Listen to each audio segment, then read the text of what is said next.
નમસ્કાર અને મની મેનેજરમાં આપનું સ્વાગત છે. અને મની મેનેજર એટલે તમારા નાણાંનું ચોક્કસ આયોજન માટે અપાતું માર્ગદર્શન. હું પ્રીતિ દલાલ આપનું સ્વાગત કરું છું આજના મની મેનેજરના એપિસોડમાં.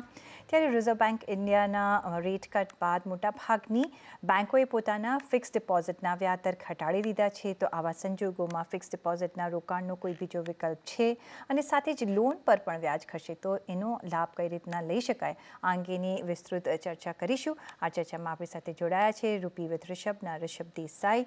ઋષભ, ઘણું સ્વાગત છે. અને આપણે એવા એરામાં અત્યારના એન્ટર થઈ ચૂક્યા છે કે જ્યાં આપણે રેટ કટ હવે આવતા જોઈ લીધો છે અને આગળ જતાં જો મેક્રો નંબર સપોર્ટ કરે છે તો વધારે પણ અહીંયા આપણે સુધારો જોઈ શકીએ છીએ. પણ એમાં આપણે જોઈ રહ્યા છીએ કે ઓફકોર્સ લોન તો સસ્તી થઈ રહી છે, પણ આપણા જે રિટર્ન્સ છે એફડીના એ પણ ઓછા થઈ રહ્યા છે. તો એક થિન લાઇન છે ને આગળ જતાં તમને શું લાગે છે કે શું સિનારીઓ રહી શકે છે? પ્રીતિ, પહેલા તો તમારો ખૂબ ખૂબ આભાર મને શો પર બોલવા માટે. તમે બહુ કરેક્ટલી પુટ કર્યું કે there is a very thin line in between કે આજે વ્યાજ પણ જે ઓછા થઈ રહ્યા છે અને હોમ લોનના પણ રેટ્સ ઓછા થઈ ગયા છે. સો આમ જોવા જઈએ તો જે હોમ લોન રેટ્સ ઓછા થઈ રહ્યા છે which are getting cheaper means કે જેને હવે લોન લેવી હોય, પર્સનલ લોન લેવી હોય કે ફોર બિઝનેસ કે કોર્પોરેટને જે લોન લેવી હોય એ હવે સસ્તી થવાની છે અને સસ્તી થઈ રહી છે. અને બીજા સાઈડ પર જે સેવર્સ છે, રાઈટ, અને જે ઇન્વેસ્ટર છે specially in the fixed income space, જે કન્ઝર્વેટિવ ઇન્વેસ્ટર્સ છે, અનફોર્ચ્યુનેટલી એમની માટે હવે થોડું ડિસએડવાન્ટેજ છે. કારણ કે જેમ જેમ વ્યાજે ઓછો થાય છે એમ એમને રિટર્ન્સે ઓછા મળવાના ચાલુ થશે અને ઓછા મળવાના ઓલરેડી થઈ રહ્યા છે. જો થોડું એક કરંટ સિનેરિયો આપી દો પ્રીતિ, તમને ને તમારા દર્શકો માટે. જો હમણાં શું થયું છે, reserve bank of India overall 100 basis પોઈન્ટ્સની રેટ કટ કરી છે. એટલે જે રેપો રેટ 6.5% હતો, હવે ખેંચીને 5.5% પર આવી ગયો. હવે આમ મુખ્ય એની માટે કર્યું છે કે to push growth in the economy. Inflation પણ હવે ઘણું સારું કંટ્રોલમાં આવી ગયું છે. અને આપણે જોયું છે કે લાસ્ટ 2 ક્વાર્ટર્સથી અને સિન્સ પાસ્ટ 2024, એન્ડ ઓફ 2024 એટલે September October 2024, equity markets have also corrected quite sharply. હમણાં આપણે પ્રાઇસ કરેક્શન પણ જોયો એ 2 મહિના પહેલા, અને હવે કરન્ટલી ટાઈમ કરેક્શનમાં હવે આવી ગયા છે. એટલે અનફોર્ચ્યુનેટલી અર્નિંગ્સ આ કરંટ ક્વાર્ટરના હવે આમ સારા આવતા દેખાઈ રહ્યા છે, પણ જે લાસ્ટ 2 ક્વાર્ટર્સ હતા એના ઘણા વીક અર્નિંગ્સ હતા. જીડીપી ગ્રોથ પણ થોડો સ્લો થઈ ગયો હતો. એટલે આરબીઆઈ ફેલ્ટ કે this was a right time કે ઇન્ફ્લેશન કંટ્રોલમાં આવી ગયું છે. So this was a right time to push growth in the economy, so that હવે અર્નિંગ્સ પણ આગળ પમ્પિંગ થઈ જાય અને પ્લસ જીડીપી પણ ઇન્ડિયાનું આગળ સરસ રીતના ગ્રો થાય. So mainly basically to push growth and push liquidity in the economy, reserve bank of India 100 basis પોઈન્ટ્સની રેટ કટ કર્યું છે. આપણે પહેલા જે જોયું કે જે બેંકના એફડીઝ અને જે yields હતા, સ્પેશિયલી જે AAA બોન્ડ ડીલ્સ હતા, એ અરાઉન્ડ 8%ની આસપાસ હતા. ઓકે, તમે અગર કરીબન 10 મહિના પહેલા તમે જોશો, 10-12 મહિના પહેલા ઇટ વોઝ અરાઉન્ડ 8%. ઓકે, હવે આ જે 100 બેસિસ પોઈન્ટની જે રેટ કટ થયું છે એના લીધે હવે ઘણું ઓછું થઈ ગયું છે, which has come down to around 6-7%. આગળ જઈને પણ હજુ there is still more room for rate cuts. એટલે we expect around 25 to 50 basis પોઈન્ટ્સની હજુ રેટ કટ અમે એક્સપેક્ટ કરીએ છીએ રિઝર્વ બેંક ઓફ ઇન્ડિયાથી. એટલે વ્યાજ તો આનાથી નીચે જવાના છે જ. સો અરાઉન્ડ 6%ની આસપાસ કે 5.5-6%ની આસપાસ એફડીના rates, depending on what bank it is, 5.5 to 6%ના એવરેજ પર અનફોર્ચ્યુનેટલી વ્યાજ આવી જશે પ્રીતિ. પણ of course RBI is doing their job. પણ જ્યારે પાસ ઓન કરવાની વાત આવે છે ત્યારે એટલું પાસ ઓન નથી થતું જેટલા રેટ કટ્સ ઓછા થયા છે. અને અત્યારના જોઈએ તો થોડી ડિસ્પેરિટી છે. જો આપણે ફિક્સ ડિપોઝિટની જ વાત કરીએ તો કોઈ બેંક્સ થોડા ઓછા રેટ્સ ઓફર કરી રહ્યું છે તો કોઈ બેંક્સ થોડા વધારે કરી રહ્યું છે. કઈ રીતના અહીંયા આપણે જોવાનું કે આપણે એઝ અ ઇન્વેસ્ટર કે આપણે જો એફડી લેવી હોય તો શું ધ્યાનમાં રાખીશું? પ્રીતિ, જ્યારે પણ reserve bank of India rate cut કરે કે રેટ હાઇક કરે, તરત કોઈ પણ બેંક તરત હાઇક ના કરી કાઢે વ્યાજ, કે તરત એફડી કટ ના કરી કાઢે, એફડીના રેટ કટ ના કરી કાઢે. It takes around 3 to 6 months for the banks to adjust, readjust. તો જ્યારે પણ રેટ કટ થાય કે રેટ હાઇક થાય, જે એફડીના રેટ છે કે લોનના પણ રેટ છે, એ યુઝ્યુઅલી અરાઉન્ડ 3 to 6 મંથ્સમાં તમને એનો એકચ્યુઅલમાં ફરક નજર આવી જશે. કોઈ banks may do it immediately in the next few days or maybe a few weeks, પણ યુઝ્યુઅલી 3 to 6 મંથ્સનો એક આમ ટાઈમ ફ્રેમ જોવામાં આવ્યો છે કે જ્યારે પણ હવે જે રેટ કટ થઈ રહી છે કે લોનના જે રેટ છે, it will take some time, it will take at least 3 to 6 months for a proper loan rates to also come down and for FD rates to also come down. હવે તમે જે પ્રશ્ન જે પૂછ્યો છો સ્પેસિફિકલી કે કોઈ બેંક્સ કેમ હજુ હાઈ ઓફર કરે છે ને કોઈ બેંક્સ કેમ લો ઓફર કરે, આ ડિસ્પેરિટી કેમ છે? બહુ સિમ્પલ વસ્તુ છે કે જે સારી ક્વોલિટીની બેંક છે, જે મોટી બેંક છે, જે સારી ક્વોલિટીની બેંક છે, which has a good credit quality, good credit rating, okay, એ હંમેશા તમને એફડીના રેટ્સ તમને થોડા ઓછા મળશે, કારણ કે એનો ક્રેડિટ સ્કોર બહુ સારો છે, એની ક્રેડિટ ક્વોલિટી બહુ સારી છે. એટલે તમે કોઈ પણ મોટી યા ફિર હાઈ ક્રેડિટ ક્વોલિટીની બેંક કે હાઈ ક્રેડિટ ક્વોલિટીના તમે પેપર્સ જોશો, whether in the debt mutual fund space or on the bank FD space, whether it is bank FD બોલો કે corporate FD બોલો, એના વ્યાજ હંમેશા ઓછા રહેશે, કારણ કે it is offering highest safety. Okay, પણ જે લોઅર ક્રેડિટમાં આવે છે, ઓકે, વિચ ઇઝ સે AA માઇનસ અને એના બિલો જે પેપર્સ હોય છે, અને જે સ્પેસિફિકલી જે નાની બેંક્સ હોય અને સ્પેસિફિકલી જે સ્મોલ સેવિંગ બેંક્સ હોય, ઓકે, એમાં તમને વ્યાજ થોડો વધારે મળશે, કારણ કે એમનો credit score may not be as good as the big banks what are, for example કે એસબીઆઈ આવી ગઈ, કે એચડીએફસી આવી ગઈ, આઈસીઆઈસીઆઈ આવી ગઈ, આ બધી જાયન્ટ મોટી બેંક છે which offer very good margin of safety also, અને એમનો ક્રેડિટ ક્વોલિટી પણ બહુ સારી છે. એટલે મોટી બેંક જેની ક્રેડિટ ક્વોલિટી સારી છે એમાં ઓછા વ્યાજ હશે, અને જે નાની બેંક છે, સ્મોલ સેવિંગ્સ બેંક છે, એમના વ્યાજ થોડા તમને વધારે જોવા મળશે, પ્રીતિ. એબ્સોલ્યુટલી. પણ હમણાં જો ઓફલેટ જોઈએ, જ્યારથી બેંકે રેટ કટ ચાલુ કર્યું છે, ડિફરન્ટ બેંક્સે મેં જેમ કહ્યું કે ડિફરન્ટ રેટ કટ્સ કર્યા છે, એ લોકોની બેલેન્સ શીટના આધારે કે કઈ રીતના એ લોકો પાસ ઓન કરી શકે છે. પછી એ પ્રાઇવેટ બેંક્સ હોય, પીએસયુ બેંક્સ હોય કે સ્મોલ પીએસયુ બેંક્સ હોય, પણ આજે તમે જો નવી એફડી લેવા જતા હો કે કરંટમાં તમે એ બેંકમાં જો એફડી હોલ્ડ કરી રહ્યા હો, તો તમારે શું ધ્યાનમાં રાખવું જોઈએ? શું બેંકમાં જઈને નજર રાખવી જોઈએ કે કઈ રીતના તમને એક ઓફરિંગ મળી રહ્યું છે, જે રીતના અનાઉન્સમેન્ટ થયા છે એ રીતના તમને બેનિફિટ મળી રહ્યો છે? પછી એ એફડી હોય કે જો તમે લોન કે તમારી કોઈ લોન ચાલતી હોય, સપોઝ તો લાઈક હોમ લોન હોય, તો એમાં પણ તમને ફરક પડશે, પણ એ બેંક ઓટોમેટિકલી તો નથી કરવાના, રાઈટ? તમારે જોવું પડશે કે જે પાસ ઓન થયું છે એ તમારા લોનમાં પણ અફેક્ટિવ થાય છે કે નહીં. પ્રીતિ, આમાં બે વસ્તુ છે. એક તો તમે એફડી નો ક્વેશ્ચન પૂછો ને એક બીજો તમે લોનનો ક્વેશ્ચન પૂછો. પહેલા એફડી પર હું થોડું ટચ કરી નાખું છું. જો એફડી બે ટાઈપની એફડી હોય છે, એક લોક ઇન એફડી હોય છે અને એક flexible FD which is non lock in FD હોય છે. ઓકે, તો જો હમણાં at this point of time rate hike તો થવાના છે નહીં. ઓકે, આનાથી તો હવે વ્યાજ નીચે જ પડવાના છે. તો અગર કોઈ માની લો કે કોઈ નવી એફડી કરવા જાય છે, રાઈટ, અને સારું એફડી નું રેટ મળે છે, તો I don't mind locking in for the next 2-3 years also. Okay, હું 2 થી 3 વર્ષથી વધારે હું લોક ઇન નહીં કરું. I be very honest with you. Okay, 2 to 3 years મને અગર સારો લોક ઇન વ્યાજ મળે છે, તો I am very comfortable locking in for the next 3 years. This is number 1. Number 2, અગર જે ફ્લેક્સી એફડીમાં જે છે, ઓફકોર્સ જેમ વ્યાજ પણ ઘટતા જશે, એમને જે ફ્લેક્સી એફડી છે એનું પણ વ્યાજ ઘટતું જશે. તો હું એવી રીતના સજેસ્ટ કરું છું કે જે ફ્લેક્સી એફડીમાં છે એની કરતા તમે ડેટ મ્યુચ્યુઅલ ફંડ્સમાં વયા જાઓ. Debt mutual funds are basically market link products. Okay, so જેમ રેટ કટ થશે એમ માર્ક ટુ માર્કેટ પર તમને ડેટ મ્યુચ્યુઅલ ફંડ્સમાં સારો રિટર્ન્સ તમને જોવા મળશે, કારણ કે જે એક્ઝિસ્ટિંગ બોન્ડ છે which have a higher coupon rate, એના બેઝિકલી એની ડિમાન્ડ વધશે અને એના ભાવ વધશે. સો જેની ફ્લેક્સિબલ એફડીઝમાં હોય તો તમે ડેટ મ્યુચ્યુઅલ ફંડ જોઈ શકો છો, અને ઓલરેડી તમે કોઈ લોક ઇન પ્રોડક્ટમાં છો જ, તો ડેફિનેટલી આઈ વુડન્ટ સજેસ્ટ કે તમે હમણાં કંઈ છેડછાડ નહીં કરતા. Just hold it for the entire period અને ધેન સી કે શું માર્કેટમાં શું રેટ ચાલે છે, અને પછી તમે ડિસિઝન લો કે ફરીથી મારે નવી એફડી કરવી, નથી કરવી, કેમાં કરવી, શું ટેન્યોરમાં કરવી, etcetera etcetera. Now coming to the loan aspect, Preeti, કે જો લોનમાં પણ at least at this point of time હું એવી રીતના રેકમેન્ડ કરું છું કે હજુ એ તમે વેરિયેબલ લોન રેટ્સમાં જાઓ. વેરિયેબલ એટલે શું? કે તમે એક લોન લીધો, ઓકે? અને એના જે લોનના જે રેટ છે as per the rates in the economy એમાં ફ્લક્ચ્યુએટ થશે. એટલે હજુ એ લોન ચીપર થવાના છે કારણ કે we still feel RBI probably 25 to 50 basis પોઈન્ટ્સનો હજુ એ ફર્ધર રેટ કટ કરશે.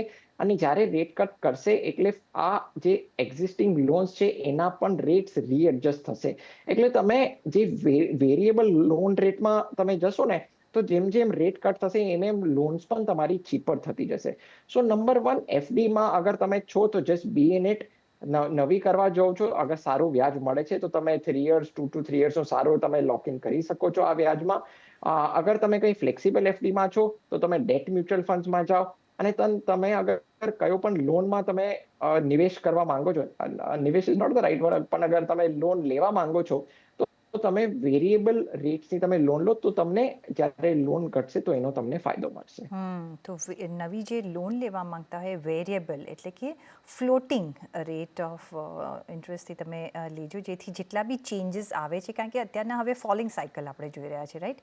એટલે તમને એનો બેનિફિટ મળતો રહેશે, પણ દેટ ડઝન્ટ મીન કે લોન ચીપર છે તો આપણે ચલો આમ જ લોન લઈ લઈએ, બિકોઝ એની ડેટ તમે ક્રિએટ કરો છો એ તમારે જ ભરવાની રહેશે, અને એ આપણે એનો જેટલી લોન ઓછી લઈએ ઇટ્સ બેટર.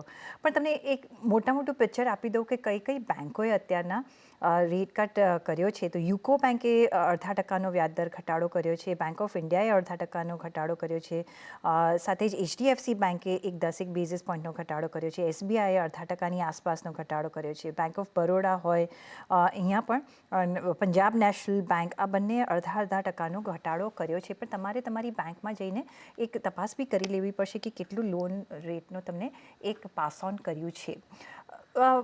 જે ઓફકોર્સ રિષભ, હવે એમાં બે કેટેગરીઝ છે.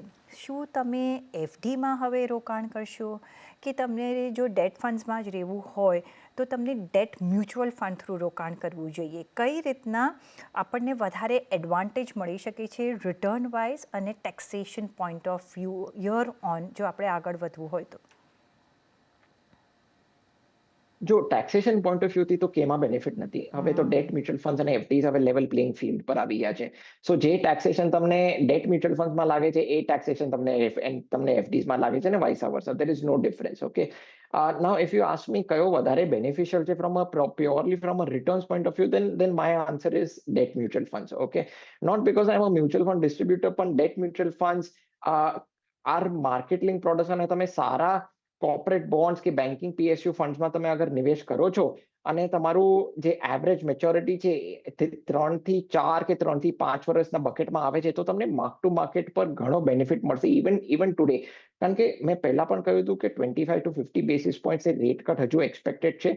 તો માર્ક ટુ માર્કેટ લેવલ પર date mutual funds will definitely give higher returns and the traditional જે બેંક એફડીઝ છે. Okay, but as an adviser અમે એવી રીતના રેકમેન્ડ કરીએ છીએ કે તમે ડાયવર્સિફાય કરો. ઓકે, બધા જ ફળ તમે એક ટોકરીમાં ના રાખો. જો તમને અગર ડેટ મ્યુચ્યુઅલ ફંડ્સ અને એફડીઝમાં અગર નિવેશ કરવું હોય તો માય સ્ટેન્સ વિલ બી તમે 80%, 70 to 80% તમે ડેટ મ્યુચ્યુઅલ ફંડ્સમાં કરો અને 20-30% તમે એફડીમાં કરો. કારણ કે આઈ સ્ટીલ ફીલ કે ડાઉન ધ લાઇન હજુ એ તમને ડેટ મ્યુચ્યુઅલ ફંડ સારું કમાવીને આપશે. સો 70-80% goes towards date mutual funds અને 20-30% goes towards a good quality bank FD. Rishabh, તો હવે ઓફકોર્સ જ્યારે ઇન્ટરેસ્ટ રેટ ફોલ થઈ રહ્યા છે તો આપણને રિટર્ન્સ પણ ઓછા મળશે.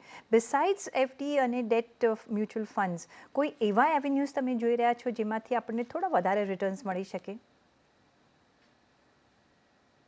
પ્રીતિ, આ બહુ જ સરસ ક્વેશ્ચન તમે પૂછ્યો છે. અને ઇવેન્ચ્યુઅલી ઇન્વેસ્ટર્સને રિટર્ન્સથી જ મતલબ હોય છે કે વેધર તમે ડેટ મ્યુચ્યુઅલ ફંડ્સમાં ઇન્વેસ્ટ કરો કે એફડીઝમાં ઇન્વેસ્ટ કરો કે કયા પણ પ્રોડક્ટમાં ઇન્વેસ્ટ કરો, ultimately it boils down to the returns what an investor gates.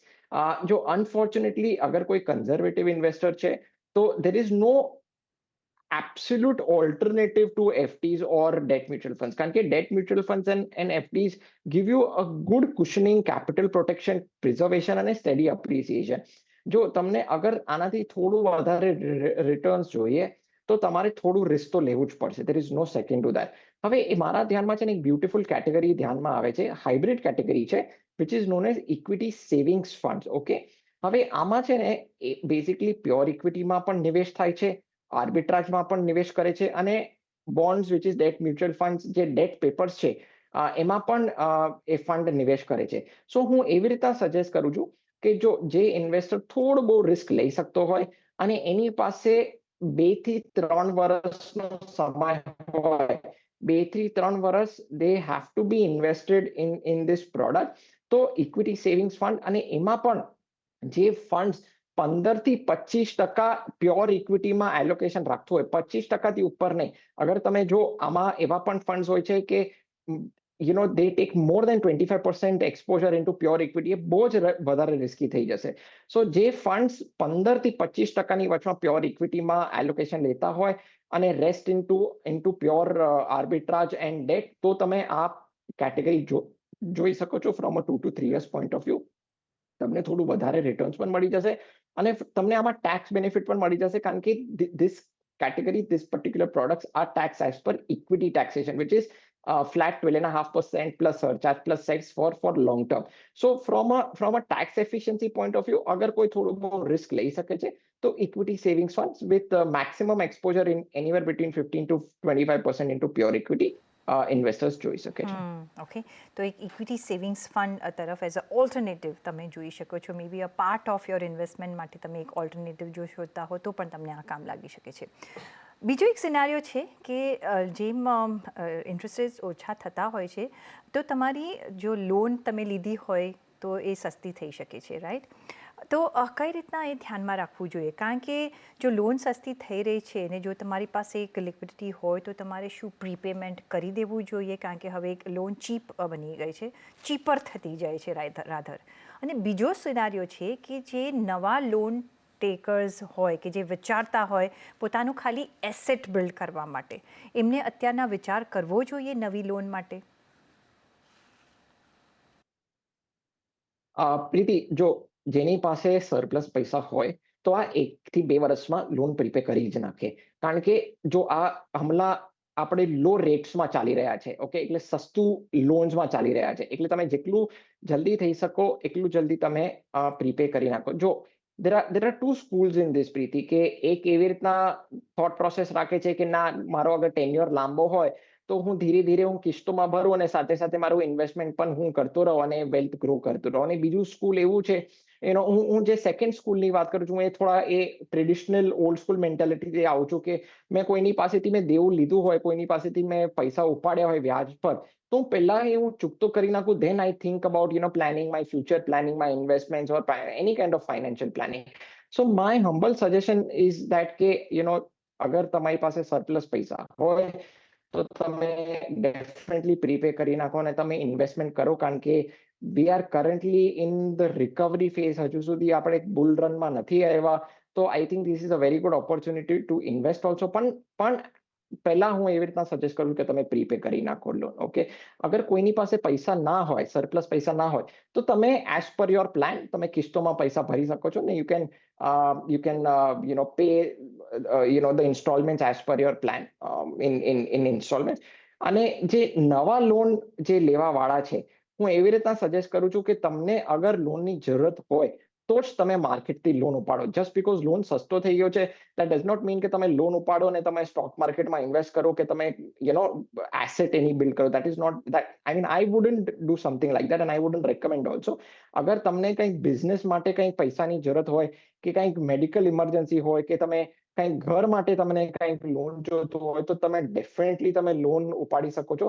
પણ લોન ઉપાડીને તમે સ્ટોક માર્કેટમાં રમત નહીં રમતા. That is what my humble suggestion and recommendation yes, would be. That's a red flag કે લોન સસ્તી છે તો ચલો લઈ લઈએ અને સ્ટોક માર્કેટમાં તમે નિવેશ કરો તો તમને ઘણું બધું લોસ જઈ શકે છે, કારણ કે માર્કેટ હજી પણ ઘણું વોલેટાઇલ છે. લોન લઈને એની વિચ વેઝ કોઈ પણ સંજોગોમાં માર્કેટમાં નિવેશ તો નહીં જ કરવું જોઈએ.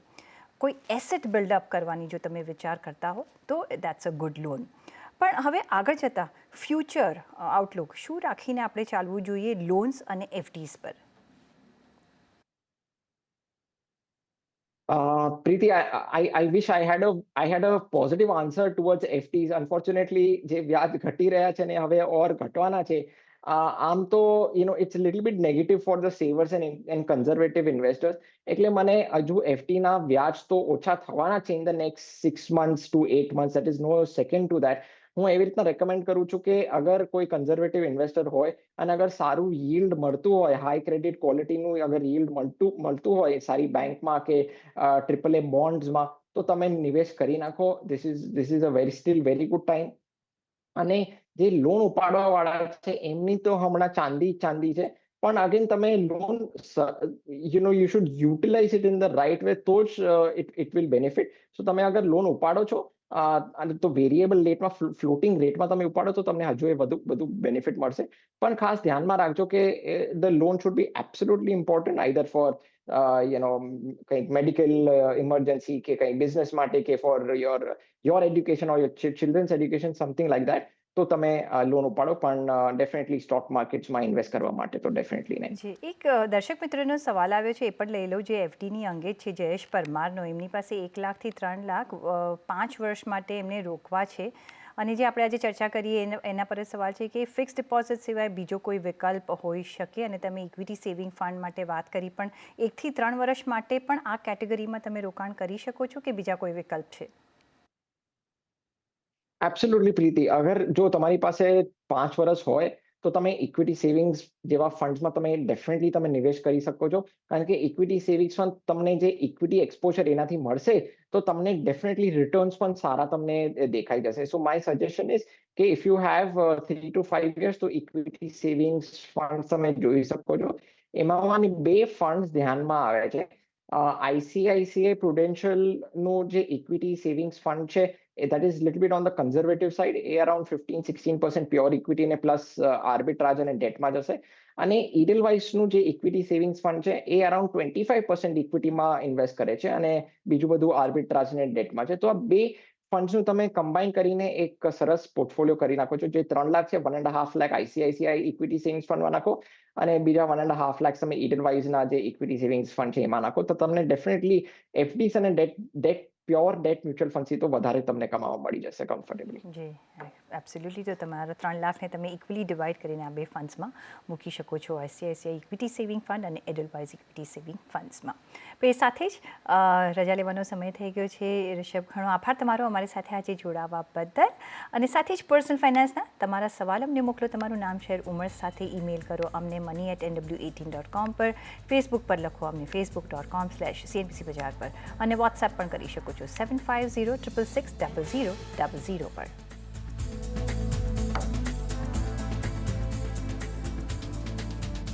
અને આ સાથે જ મની મેનેજરના આ એપિસોડમાં બસ અત્યારના આટલું જ. પાછા મળીશું નેક્સ્ટ એપિસોડમાં. ત્યાં સુધી આપશો રજા. નમસ્કાર.